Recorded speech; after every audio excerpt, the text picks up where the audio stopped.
Au nom du Père, et du Fils, et du Saint-Esprit. Amen. Eh bien, la paix de Jésus soit dans votre maison. J'espère que vous allez bien, que vous êtes dans la paix et la joie de Jésus. Alléluia. Je vais vous lire l'épître aux Éphésiens, à partir du chapitre 1. Paul, apôtre de Christ Jésus, par la volonté de Dieu, aux saints et fidèles en Jésus-Christ, en Christ Jésus, à vous grâce et paix de la part de Dieu notre Père et du Seigneur Jésus-Christ. Béni soit le Dieu et Père de notre Seigneur Jésus-Christ, qui nous a bénis de toute bénédiction spirituelle dans les régions célestes en Christ. C'est ainsi qu'il nous a choisis en lui avant la fondation du monde, pour être saints et irréprochables devant lui dans l'amour, nous ayant prédestinés à être pour lui des fils adoptifs par Jésus-Christ, selon le bon plaisir de sa volonté, à la louange de gloire de sa grâce dont il nous a gratifiés dans le bien-aimé. C'est en lui que nous avons le rachat par son sang, la rémission des fautes selon la richesse de sa grâce, qu'il a fait abonder pour nous en toute sagesse et prudence, nous faisant connaître le mystère de sa volonté, que selon son bon plaisir, il s'était proposé en lui pour le dispenser dans la plénitude des temps, à savoir rassembler toutes choses dans le Christ, ce qui est aux cieux et ce qui est sur la terre. C'est en lui encore que nous avons été choisis comme son lot, prédestinés que nous étions selon le dessein de celui qui accomplit tout selon la décision de sa volonté pour être à la louange de sa gloire, ceux qui d'avance ont mis leur espérance dans le Christ. C'est en lui que vous aussi, après avoir entendu la parole de vérité, l'évangile de votre salut, c'est en lui qu'après avoir cru, vous avez été marqués d'un sceau par l'Esprit Saint promis, art de notre héritage en vue du rachat de ce que Dieu s'est acquis à la louange de sa gloire. Voilà pourquoi, moi aussi, ayant appris votre foi au Seigneur Jésus et votre amour pour tous les saints, je ne cesse de rendre grâce pour vous et de faire mémoire de vous dans mes prières.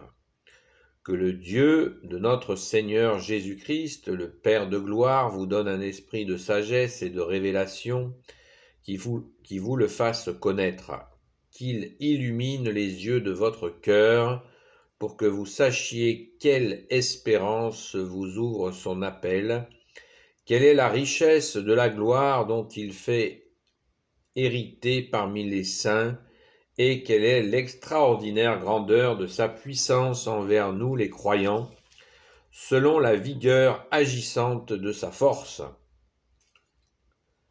qu'il a fait agir dans le Christ en le relevant d'entre les morts et en le faisant asseoir à sa droite dans les régions célestes, au-dessus de toute principauté, pouvoir, puissance, seigneurie, et de quelque nom qui se puisse nommer, non seulement dans ce monde-ci, mais encore dans le monde à venir, et il a tout mis sous ses pieds, et il a donné pour chef suprême à l'Église, laquelle est son corps, la plénitude de celui qui remplit tout en tout. Et vous qui étiez morts par vos fautes et par vos péchés, où jadis vous avez vécu selon le cours de ce monde, selon le chef du pouvoir de l'air, cet esprit qui agit maintenant dans les fils de la désobéissance, de cela nous étions tous, nous aussi, quand nous nous comportions jadis suivant les convoitises de notre chair, faisant les volontés de la chair et de nos pensées, et nous étions voués par nature à la colère, tout comme les autres. Mais Dieu, qui est riche en miséricorde, à cause du grand amour dont il nous a aimés, alors même que nous étions morts par nos fautes, nous fait revivre par le Christ. C'est par grâce que vous êtes sauvés. Il nous a relevés ensemble et nous a fait asseoir ensemble dans les régions célestes avec Christ Jésus, pour montrer dans les siècles qui vont survenir l'extraordinaire richesse de sa grâce par sa bonté pour nous en Christ Jésus. C'est par la grâce, en effet, que vous êtes sauvés par le moyen de la foi. Et cela ne vient pas de vous, c'est le don de Dieu.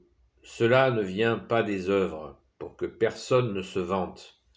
Car nous sommes son ouvrage, créé en Christ Jésus, en vue des œuvres bonnes que Dieu a préparées d'avance pour que nous les pratiquions.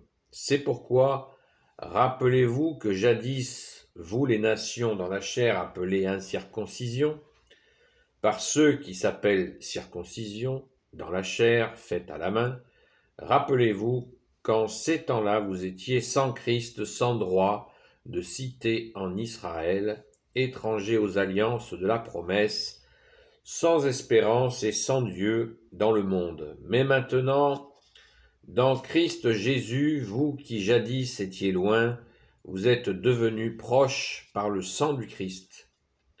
C'est lui qui est notre paix, lui qui des deux mondes en a fait un seul et a détruit le mur qui les séparait. La haine abolissant dans sa chair la loi des commandements par les décrets, il a voulu ainsi, faisant la paix de ces deux mondes, créer en lui un seul homme nouveau. Et par la croix, tuant lui la haine, les réconcilier avec Dieu, tous deux en un seul corps. Et il est venu vous annoncer la paix, à vous qui étiez loin, la paix aussi à ceux qui étaient proches, car c'est lui que les uns et les autres nous avons appelés en un seul esprit auprès du Père. Excusez-moi. Ainsi donc, vous n'êtes plus des étrangers ni des gens qui séjournent, mais vous êtes concitoyens des saints. Vous êtes de la maison de Dieu, bâtis sur la fondation des apôtres et des prophètes, avec Christ Jésus lui-même pour pierre angulaire. En lui, toute bâtisse trouve cohésion et grandit pour former un sanctuaire saint dans le Seigneur. En lui aussi, vous êtes bâtis ensemble pour former une demeure de Dieu dans l'esprit. Donc, Éphésiens, chapitres 1 et 2.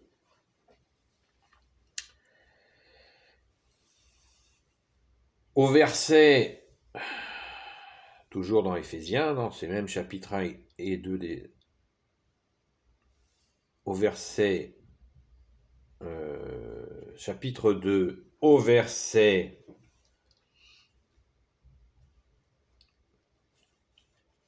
8, au verset 7.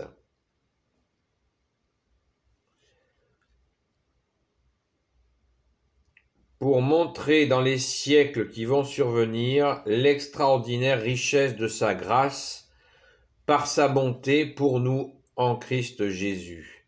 C'est par la grâce en effet que vous êtes sauvés par le moyen de la foi. Et cela ne vient pas de vous, c'est le don de Dieu. Cela ne vient pas des œuvres pour que personne ne se vante. car nous sommes son ouvrage créé en Christ Jésus, en vue des œuvres bonnes que Dieu a préparées d'avance pour que nous les pratiquions. Donc, Éphésiens chapitre 2, verset 7, ou même verset 6, on va même revenir au verset 4. Mais Dieu qui est riche en miséricorde, à cause du grand amour dont il nous a aimés, alors même que nous étions morts par nos fautes, nous a fait revivre par le Christ. C'est par grâce que vous êtes sauvés. Il nous a relevés ensemble et nous a fait asseoir ensemble dans les régions célestes avec Christ Jésus, pour montrer dans les siècles qui vont survenir l'extraordinaire richesse de sa grâce par sa bonté pour nous en Christ Jésus. C'est par la grâce, en effet, que vous êtes sauvés par le moyen de la foi. Et cela ne vient pas de vous, c'est le don de Dieu. Cela ne vient pas des œuvres, pour que personne ne se vante, car nous sommes son ouvrage, créé en Christ Jésus en vue des œuvres bonnes que Dieu a préparées d'avance pour que nous les pratiquions. Waouh! Saint Paul. Donc Éphésiens, ça fait partie des lettres de Saint Paul, pour ceux qui ne le savent pas, du grand Saint Paul. Pourquoi cette lecture? Bien, comme me l'a rappelé gentiment un ami de Marie-Madeleine, eh bien, certains, moi-même aussi, ça m'est arrivé, je ne le savais pas, nous oublions que nous avons reçu le baptême catholique par grâce. Nous avons été baptisés par grâce. Ce n'est pas parce que nos parents ont fait de bonnes actions, ou nos grands-parents, nos arrière-grands-parents, ou nos ancêtres ont fait de bonnes actions, que nous avons reçu cette grâce du baptême, que nous avons reçu le baptême. Nous l'avons reçu par grâce, par amour. C'est très important, parce que, ici ou là, il continue à circuler quelques fausses idées comme quoi nous l'aurions reçu par mérite, parce que nous aurions mené, nos ancêtres auraient mené de bonnes actions, nous aurions donc mérité le baptême, qui veut dire l'accès à l'héritage du Père, l'accès au royaume des cieux. Pas du tout. Cet accès, c'est Jésus qui nous le donne par grâce, par amour. C'est énormissime de savoir que nous avons reçu cette grâce d'accéder au royaume des cieux alors que nous ne le méritions pas. Eh bien, par amour, nous l'avons reçu quand même. Alléluia, merci Jésus. Donc c'est vraiment très très important d'en prendre conscience. De la même manière, nous pouvons aussi prendre conscience que la raison pour laquelle le baptême, le saint baptême catholique est indélébile. On ne peut pas l'effacer, on ne peut pas le gommer, c'est pas possible. Parce que justement, et je vais le relire encore, c'est pas pour vous assommer, c'est que moi aussi ça m'est utile. Ce chapitre 2, Éphésiens, versets 4 à 10, c'est absolument remarquable de bonheur de voir la grâce que nous avons reçue. Mais Dieu qui est riche en miséricorde, à cause du grand amour dont il nous a aimés, alors même que nous étions morts par nos fautes, nous a fait revivre par le Christ. C'est par grâce que vous êtes sauvés. Il nous a relevés ensemble et nous a fait asseoir ensemble dans les régions célestes avec Christ Jésus, pour montrer dans les siècles qui vont survenir l'extraordinaire richesse de sa grâce par sa bonté pour nous en Christ Jésus. C'est par la grâce en effet que vous êtes sauvés par le moyen de la foi. Et cela ne vient pas de vous, c'est le don de Dieu. Cela ne vient pas des œuvres, pour que personne ne se vante, car nous sommes son ouvrage, créé en Christ Jésus, en vue des œuvres bonnes que Dieu a préparées d'avance pour que nous les pratiquions. Au verset 8, Saint Paul nous dit « c'est le don de Dieu ». Voilà. Donc comment Dieu pourrait-il effacer ce qui est un don? Quand il donne, il donne. Vous savez que Dieu le Père, Dieu le Fils, Jésus, Dieu le Saint-Esprit est. Donc, quand il donne, c'est. Et il ne peut pas l'enlever. C'est un don. Bien sûr, nous gardons la liberté de refuser ce don. Nous avons cette liberté-là. Mais là, c'est du bonheur. Saint Paul nous dit notre bonheur que nous avons reçu de ce cadeau d'amour, cette grâce.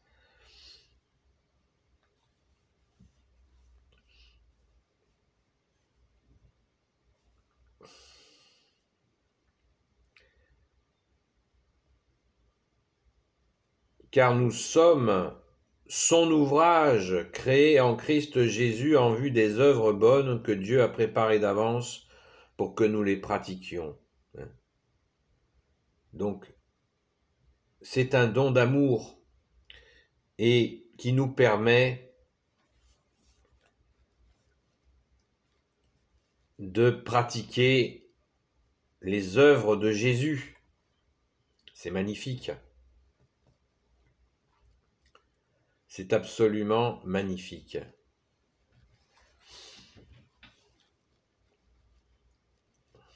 C'est par grâce que vous êtes sauvés. Il nous a relevés ensemble. C'est juste immense. Alors pourquoi cette lecture? Eh bien, je pense qu'il ne vous aura pas échappé, il ne nous aura pas échappé que beaucoup de personnes que nous pouvons croiser, rencontrer, ne savent plus où ils en sont. Eh bien, la raison pour laquelle ils ne savent plus où ils en sont, c'est que ils n'ont pas compris la grâce qu'ils ont. Cette grâce, elle ne peut pas s'enterrer, elle ne peut pas être enterrée sans que nous soyons, on n'est pas bien parce que notre âme a reçu ce don, a reçu cette grâce. Et si nous nous perdons dans le matérialisme qui nous est proposé, dans les écrans à l'excès, où on s'abrutit dans le travail. Il faut travailler, bien sûr, mais pas que ça devienne une religion, ou aller dans la fainéantise, dans des excès, etc., etc. Je ne vais pas en faire la liste, vous la connaissez autant que moi. On sait très bien de quoi on est capable dans le mauvais sens. Et à côté de ça, pour ceux qui ne le savent pas, et j'en étais, donc c'est pas un reproche, j'ai fait partie de ceux qui ne savaient pas. Personne ne me l'avait expliqué, que nous avons reçu cette grâce, que Jésus est mort pour nous, a versé son sang pour nous, pour cette grâce. Et quand nous prenons conscience de cette grâce, on revient à la vie. Vous savez, comme quand on sort de l'eau, et on était un peu coincé sous l'eau, et on respire. Et bien c'est exactement le même système. On retrouve, et là, du coup, alors qu'on ne savait plus du tout où on était, eh bien, enfin, on respire le bon air de Jésus, qui est sa grâce. Voilà. Donc, ne perdons pas de vue que ce baptême, cet accès, cette grâce, il reste actif, même si nous l'avons enterré, même si nous avons mis plein de poubelles dessus. Il faut déblayer, bien sûr, nous avons notre part de travail, un peu de nettoyage, un peu de rangement, et on retrouve notre grâce intacte, qui est intacte, quelles que soient nos situations, la grâce a été donnée. Ça a été fait par grâce, par Dieu, Père, Fils Jésus et Saint-Esprit. Donc, qui pourrait nous empêcher d'accéder à notre trésor, cette grâce? Personne. Même si nous avons été dans des voies spirituelles, un tel ou une telle, ça sert à rien de les nommer, même si nous nous sommes perdus, même si nous avons été voyager je sais pas où, et on a suivi une soi-disant initiation ou je sais pas quoi, ou une cérémonie, rien, aucune puissance dans l'univers ne peut gommer cette grâce en Jésus, le Christ Jésus. Ça n'existe pas. Jésus balaye tout ça, mais pas contre nous, bien sûr. Il faut que nous le souhaitions retrouver accès à notre grâce, notre don, ce don de Dieu que nous avons reçu. Bien sûr. Alors pour le faire, eh bien, la meilleure façon, c'est d'aller dans une église et rencontrer un curé et demander un rendez-vous pour une confession et demander pardon à Jésus d'avoir oublié ça, cette grâce, de l'avoir oublié. Pardon Jésus, je me suis perdu, alors que tu m'as tout donné à mon saint baptême, mais je ne le savais pas. S'il te plaît Jésus, permets-moi de revenir. Voilà, et c'est ça la miséricorde. Jésus sait bien que nous avons été tentés, que nous avons fauté. Eh bien on demande pardon pour tout ça, et on supplie Jésus de nous laver de son eau vive, de son côté, l'eau est sortie, un fleuve. À la crucifixion, vous savez que l'eau est sortie, c'est un fleuve d'eau vive pour nous laver. Et ensuite, nous avons reçu aussi son sang, dont a jailli son cœur, son sacré cœur, pour nous purifier. Merci Jésus, alléluia. Donc, soyons certains, par la foi, vient de nous rappeler le grand saint Paul, que nous pouvons revenir. Nous étions perdus, Jésus nous a donné cette grâce qui est permanente, définitive, pour toujours, pour l'éternité, nous avons reçu cette grâce. Quel bonheur! Merci Jésus, alléluia. Béni soit le Père, le Fils et le Saint-Esprit. Amen. Ô Jésus, toi qui peux tout et qui portes tout, toi le Sauveur, toi l'Emmanuel, je te confie toutes celles et ceux qui regarderont cette vidéo, ainsi que leurs proches, selon ta sainte volonté. Sainte Marie, Reine des cieux, toi l'Immaculée Conception, toi qui écrases le serpent, toi qui as la lune sous tes pas. Saint Joseph, toi le juste et le saint, toi le sage, toi la terreur des démons, toi le saint gardien de la Sainte Église catholique apostolique. Sainte Marie-Madeleine, notre chère sainte patronne, chère grande sœur, et vous tous les saints et saintes amis de Jésus, Saint Michel Archange, qui est comme Dieu, Saint Gabriel Archange, Saint Raphaël Archange et tes anges guérisseurs, et vous tous les anges qui servez Jésus, je vous confie toutes celles et ceux qui regarderont cette vidéo, ainsi que leurs proches, selon ta sainte volonté, ô Jésus. Pouce en l'air et commentaires, s'il vous plaît. Vous savez, pour que la vidéo puisse être vue, parce qu'il faut absolument faire connaître cette vérité. Ne restons pas les bras ballants. Communiquons à nos frères et nos sœurs en humanité ou dans la foi qu'il ils sont sauvés, qu'ils reviennent à l'Église catholique, qu'ils rencontrent un prêtre, qu'ils rencontrent Jésus au tabernacle, et ainsi à toutes ces personnes qui se sentent perdues, eh bien, ils retrouveront le goût de la vie que tu es, Jésus. Car Jésus est la vie, Jésus est le chemin, la vérité et la vie. Amen. Merci Jésus. La paix de Jésus soit dans votre maison. À très vite.